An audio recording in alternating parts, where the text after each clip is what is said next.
आपण पाहतच आहे अजून मतमोजणी सुरू आहे आणि दादांची घोडदौड चालूच आहे आपण बघतोय आणि तुमच्या म्हणण्याप्रमाणे नक्कीच लाखाच्या पुढे लीड जायला असं दिसतंय एकंदर। बारामतीकरांनी भरभरून असं दादांना प्रेम दिले, कसं बघता याकडे? खरं तर मी सुरुवातीलाच बारामतीच्या मायबाप जनतेचे सर्व मतदारांचे मी मनापासून दादांच्या तर्फे आणि माझ्यातर्फे मनापासून सगळ्यांचे आभार मानते।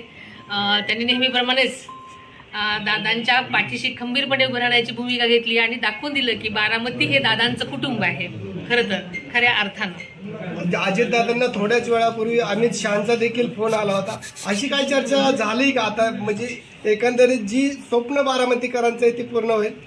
खरं तर मी तुमच्याकडनंच ऐकते, कारण मी सकाळपासून जरा लोकांमध्येच असल्यामुळे मला कल्पना नव्हती खरं तर, पण सगळ्यांची इच्छा असेल ती चांगलीच गोष्ट आहे। वहिनी साहेब, लोकसभेच्या आणि विधानसभेच्या दोन्ही निवडणुकांना तुम्ही सामोरं गेला, आजचा जो निकाल आहे याच्यानंतर काय भावना आहेत? कारण लोकसभेला दादांना ज्या पद्धतीनं काही गोष्टींना सामोरं जावं लागलं होतं, आजच्या निकालानंतर मतदारांविषयी काय?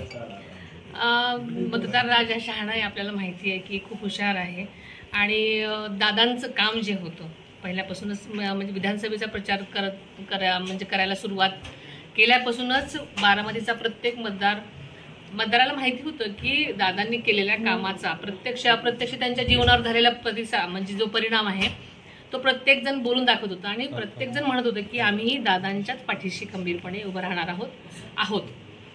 विरोधकांनी भावनिकतेच्या दिशेने केली होती, परंतु तसा प्रतिसाद मिळाला नाही। आपल्याला माहिती तेच की जनता हुशार आहे, मी म्हटलं आपल्याला बारामतीची जनता खूप हुशार आहे। बारामती शहरामध्ये मुख्यमंत्री म्हणून आता फ्लेक्स झळकू लागलेले, प्रत्येक नेत्यांनी मोठ्या पदावर जावं असं प्रत्येक कार्यकर्त्यांचं आणि जनतेचं तिथल्या मत असतं आणि तसं बारामतीकरांनी त्यांचं मत तिथे दाखवलेलं आहे आपल्या पोस्टरमधून।